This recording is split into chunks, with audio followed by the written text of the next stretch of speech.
Et bonjour à tous, j'espère que vous allez bien cette nouvelle semaine. Avant de commencer toute chose, un grand merci pour le cap des 5000 abonnés qui vient d'être franchi il y a quelques jours. On est un peu plus de 5000 maintenant, 5050 il me semble, 5100, donc pour être vraiment approché. Donc un grand merci à vous parce que c'est grâce à vous, c'est grâce à vos abonnements, c'est grâce au visionnage des vidéos, c'est grâce à toute une communauté qui est en train de se créer autour de ce que je fais. Et ça fait vraiment plaisir, je regrette pas d'avoir repris les vidéos après une période compliquée professionnellement pour moi où j'ai dû revoir des choses, changer des choses, modifier. J'avais vraiment peur de remettre en route à faire des vidéos après une longue absence. Et absence, je vous ai expliqué, qui n'était pas possible. Je pouvais pas tout faire en même temps. Je voulais me concentrer sur mes changements, les décisions à prendre et voir si je faisais des vidéos après. Mais je regrette pas d'avoir repris parce que voilà, on a passé le cap des 5000 abonnés. Donc c'est pas du gros youtubage entre guillemets, mais ça fait vraiment plaisir parce que 5000 ça fait quand même une belle communauté qui me suit. Donc vous en faites pas, je vais continuer, je vais reprendre la caméra dans quelques temps, je me mets à jour de tous mes travaux et puis je reprends la caméra pour faire des vidéos vraiment bien montées. Mais il faut que je reprenne le fil du truc au fur et à mesure. Voilà, bon, donc un grand merci à tous. Donc là, deuxième partie, enfin seconde partie de la vidéo de la semaine dernière. La petite vidéo présentation des tracteurs entre deux, j'espère qu'elle vous a fait plaisir. Mais là, on reprend les choses sérieuses. On attaque les préparations des colzas, semis de couvert. Donc, on en était resté il y a 8-10 jours avant les orages sur des déchômages qui avaient été réalisés partout, des épandages de lisier. Voilà la vidéo d'il y a une dizaine de jours. Donc, on en était resté là-dessus, voilà, vous pouvez voir. Un déchômage post-moisson, un épandage de lisier. Et là, on a attaqué de faire de l'actisol. Donc voilà, première partie de la préparation du sol pour les semis de couvert et les semis de colza, c'est le passage de l'actisol. Bon, il y a bien de la fraîcheur, ça se fait pas mal du tout. Je vais vous faire quelques images et puis on descendra voir.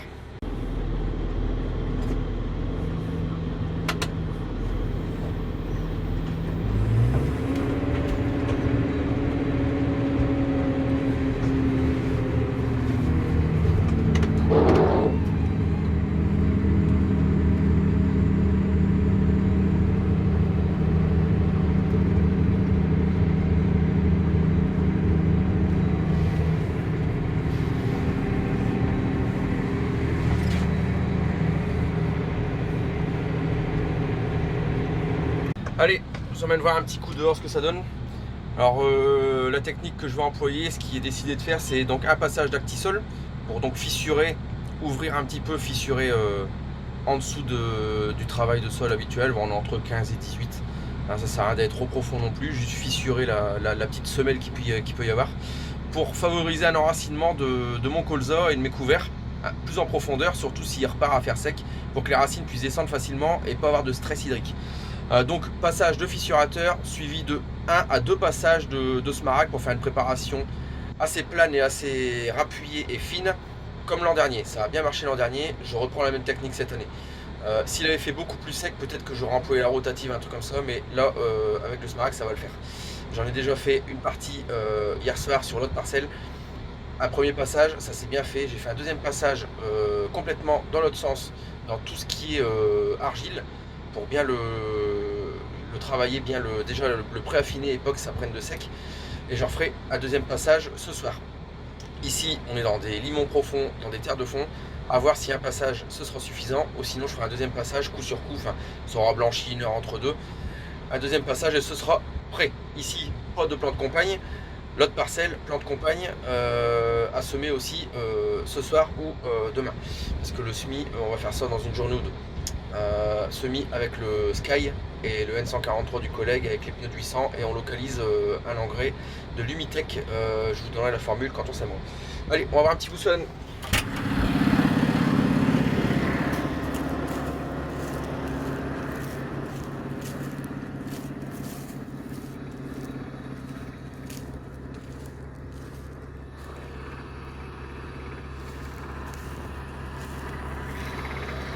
Alors, particularité de l'actisol, j'utilise ça parce que je ne veux pas déstructurer les horizons de mon sol.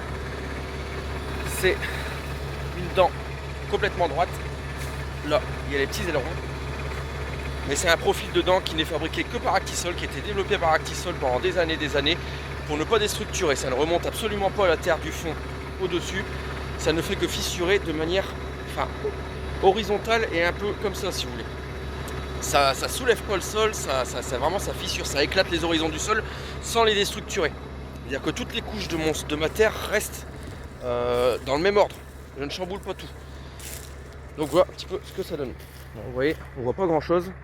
Il y a le passage de la dent. Juste le passage de la dent ici. Voilà, vous voyez, c'est pas... tout est encore en place. C'est absolument pas déstructuré. Bon, on a bien de la fraîcheur. Ça va s'éclater tout seul. Voilà, regardez, on prend quelques mottes qui sont encore un peu sèches. Bon bah ça... elles n'ont pas pris assez d'eau malheureusement. Mais bon, on fera avec. Le but c'est de remonter cette fraîcheur. Faire une préparation fine le dessus.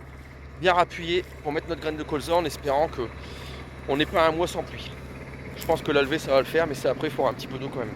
Et puis pour faire fonctionner les désherbages, parce qu'on a toujours une problématique avec les désherbages de post semi-prélevés sur des cultures comme ça, c'est que s'il n'y a pas d'eau, c'est des désherbages qui sont assez compliqués à être efficaces. Mais bon.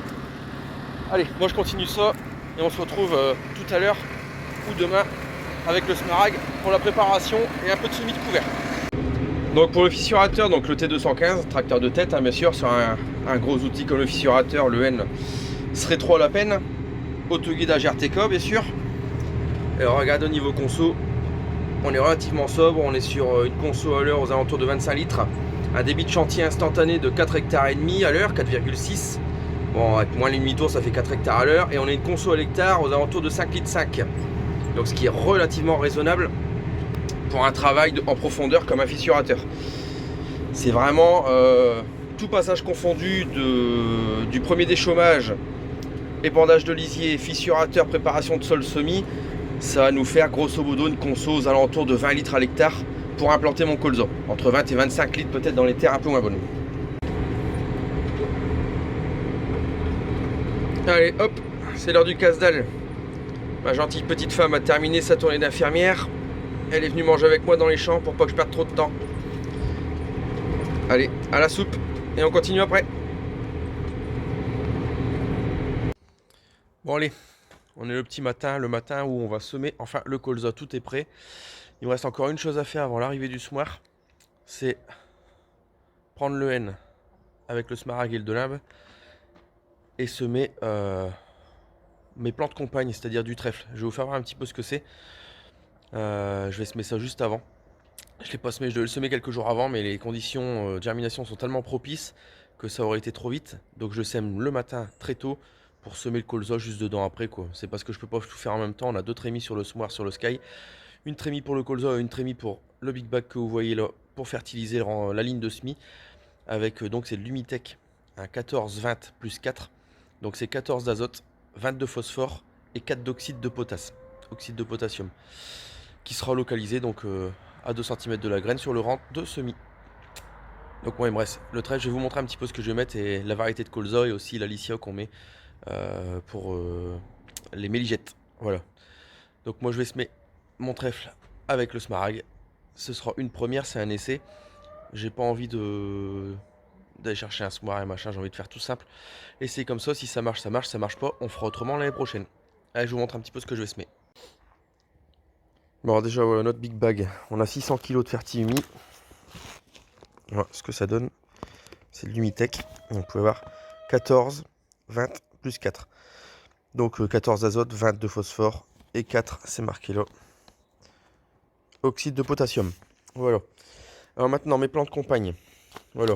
Alors chez mon négoce, il y a plusieurs types de plantes compagnes. Là, c'est la plante compagne numéro 7. Donc colza, plante compagne colza 7. Alors c'est tout simplement du trèfle d'Alexandrie à 80% et du trèfle blanc à 20%. Voilà, donc ça, ce sera un couvert permanent qui va rester en place 2 ans. Le colza va pousser dedans cette année et l'an prochain, si tout se passe bien comme c'est prévu, on sème du blé en direct avec le Sky dans le trèfle. Et on garde le trèfle 2 ans en espérant y faire une coupe d'enrubanage pour les moutons. Ensuite, va venir notre colza. Voilà. Voici ma variété, donc colza oléagineux, on est d'accord, hein. C'est une variété que voici, AC171HR de chez LG.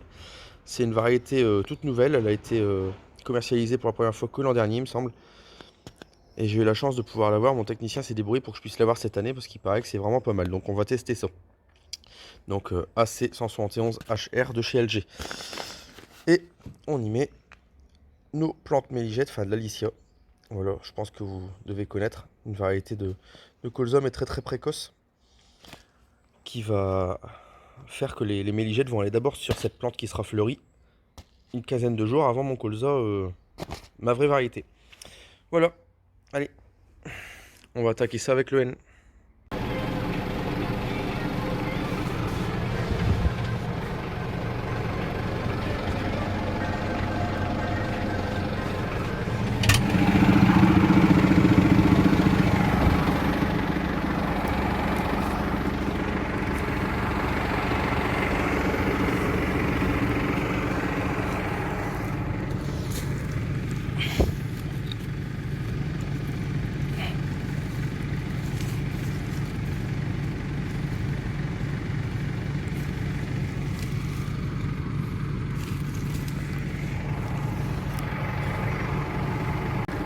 Bon, speed trèfle est bien en route. Je pense que je mets à peine assez, mais ça ira comme ça parce que c'est vraiment une toute petite graine et j'ai pas de PMG, pas de tout ça. Donc je vais continuer comme ça au risque de pas en avoir assez. Et puis bon, normalement c'était prévu 10 kg hectare, je pense que je suis plutôt à 8. Mais ça fera le boulot, je pense que ça va le faire. Le rendu est pas trop mal comme j'ai voulu vous faire voir sur quelques images là. De toute façon il va y avoir le passage du Smouard, donc avec le rouleau packer à l'avant. Tasse avant pneus, les pneus de 800, tout va être bien aplani. Le Sky a une rangée de pneus à l'avant des disques, donc tout va être bien aplani, toutes les dernières mottes écrasées, la graine bien positionnée dans la fraîcheur, ça va le faire. Comment de la fraîcheur il y en a, hein. On est bien. Hein. C'est pas mal du tout. C'est pas mal du tout. Parce que ici il faut savoir qu'on n'est pas dans les conditions de l'an dernier dans les fonds. Dans les fonds bon, c'était facile. Ici c'est un peu plus argileux, un peu plus compliqué. Mais bon, prenez une motte comme ça. Voilà, avec le passage des roues, elle va s'éclater. Et puis ça ira très bien. Bon allez, moi je vais terminer ça. Ensuite on va faire les pesées du colza. Il faut que je mélange l'Alicia avec le colza. Et puis on regardera tout ça après quand le semoir sera là.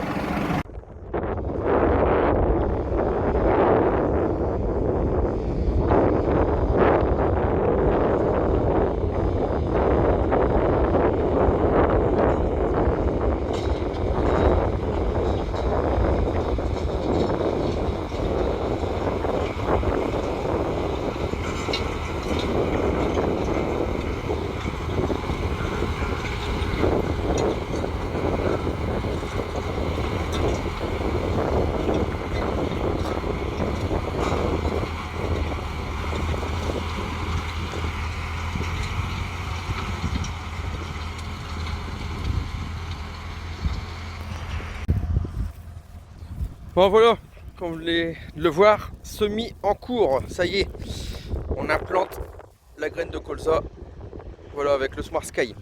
Bon là on se trouve dans la zone de la parcelle la pire, le rond le plus argileux. Il y a deux zones comme ça, cette zone-ci et une zone là-bas à l'opposé. Bon c'est pas trop vilain, c'est pas trop vilain. Bon, on met la graine à 2 cm, bien plombée, le fond de sillon où on dépose la graine, il y a un peu de fraîcheur, mais c'est vraiment là le pire. Dans le bon terrain là-haut et dans le calcaire, il n'y a pas de problème, il n'y a pas de souci. Ouais, même là où on voit le sillon ici, bon, la graine elle est quand même emprisonnée dans de la fraîcheur, il n'y a pas trop de soucis.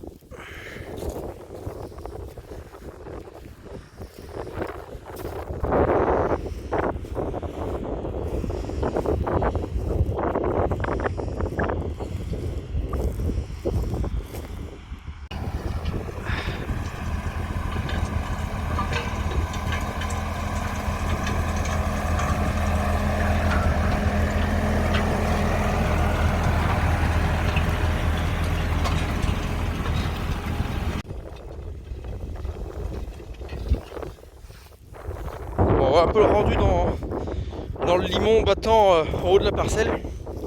Voilà. Alors un des avantages de travailler en non-labour, c'est vu que c'est un limon battant, toute cette matière organique en surface, ça va justement empêcher que s'il y a un gros orage, justement, que ça fasse une croûte de battance. C'est un des multiples avantages de cette technique. Il y a des avantages et des inconvénients. Moi perso, j'y trouve quand même pas mal d'avantages. Encore un peu de fumier de l'an dernier qui n'est pas dégradé. J'avais mis un fort tonnage de fumier, donc c'est normal qu'il y ait encore des résidus. Et regardez ici, il y a quand même bien de la fraîcheur, il n'y a aucun souci. Bon, par contre, pour retrouver une graine, je crois qu'on en trouve une de temps en temps. On peut parfois en trouver 2-3 d'affilée, et puis après chercher pendant 3 mètres sans en voir. C'est tellement une petite graine le colzoc, c'est pas évident. Bon, regardez, c'est bien frais, ça va lever tout seul, aucun souci. Allez, je vous fais quelques images du semis, et puis je vous reprends après.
Alors comme vous allez le voir, les fourrières, les tours de parcelles ont été faits avant. Et ensuite, comme avec un semoir monograine, on fait demi-tour dans la fourrière qui est déjà semée et on repart de l'autre sens. Étant donné qu'on travaille sur un sol préparé et qu'il n'y a aucun dispositif pour travailler de terre dessus à part des rouleaux, des pneus et les disques semeurs, ça évite de revenir avec un outil. Et le fait que c'était plombé, revenir avec un outil, ça ferait de la terre trop fine en fourrière. Donc il vaut mieux l'avoir semé, on fait demi-tour dessus avec les 800, on n'écrase pas.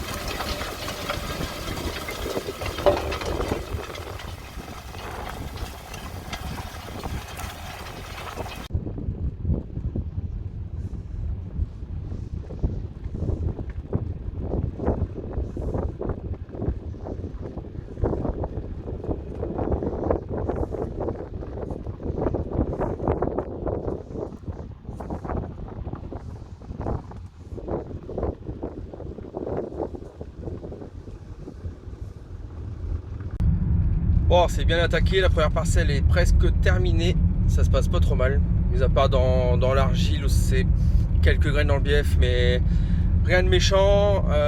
Justement en major de 10% dans l'argile, on peut faire plus 10, moins 10, enfin jusqu'à temps qu'on veut avec le semoir, donc ça c'est plutôt top.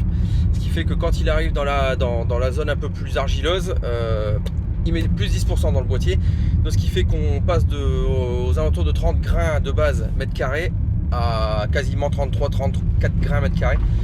Donc ce qui fait que s'il y a quelques graines qui sont un petit peu dans le sec et qui lèvent pas, sera compensé par le plus qu'on a fait, le plus qu'on a mis. Voilà, parce que donc densité de semis, 30 grains mètre carré dans le bon terrain et donc 33-34 dans le terrain un peu moins bon. Voilà, je pense pas que ce soit nécessaire de mettre plus, faut pas, voilà, il faut ce qu'il faut. Il faut ce qu'il faut. Dans les bons terrains, j'oserais même dire qu'on pourrait descendre un petit peu, mais bon, on n'est pas en soir de précision quand même, donc il faut faire attention. Bon, moi je le laisse terminer les premières parcelles. Il va me faire le traçage des passages de roues avec son autoguidage tant qu'il est au champ. Ça m'évitera de regarder parce que j'ai pas l'autoguidage sur le N pour traiter. Donc ça c'est chouette. Et moi je vais m'occuper des veaux en attendant qu'il ait fini cette parcelle-là, qu'il attaque la deuxième et j'irai le rejoindre pour terminer le fond de semoir dans la deuxième parcelle. Et logiquement, semis de colza terminé ce soir, en espérant, ils ont peut-être quelques gouttes ce soir, en espérant les avoir. J'espère deux choses. La première, c'est d'avoir de l'eau un petit peu ce soir, quelques millimètres, et la deuxième, c'est de ne pas les avoir avant qu'on ait terminé. Bon, je suis assez difficile, mais bon, avec un peu de chance, ça marchera. Allez, je vous laisse, je vais faire les veaux, on se rejoint après.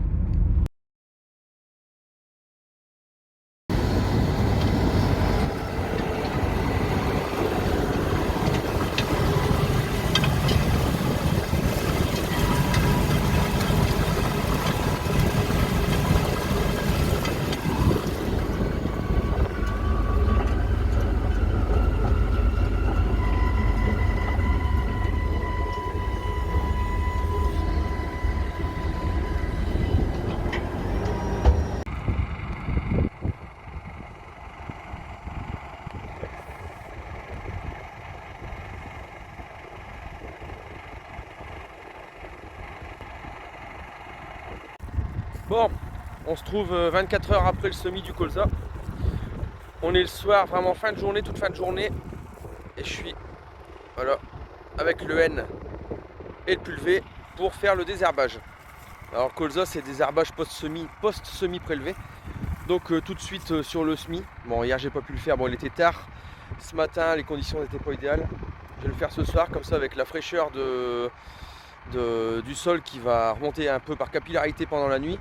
Ça va permettre de bien absorber, bien plaquer mon produit au sol. Bon, idéalement, il faut faire ça sur vraiment une terre humide et qu'il y ait de la pluie dans les jours d'après.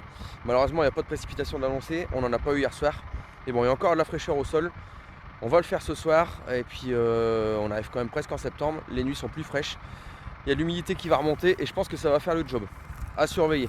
Bon, désherbage. Je mets pas n'importe quoi parce qu'il faut que je préserve mon trèfle, mes plants de compagne. Donc c'est du trèfle de Perse et trèfle d'Alexandrie.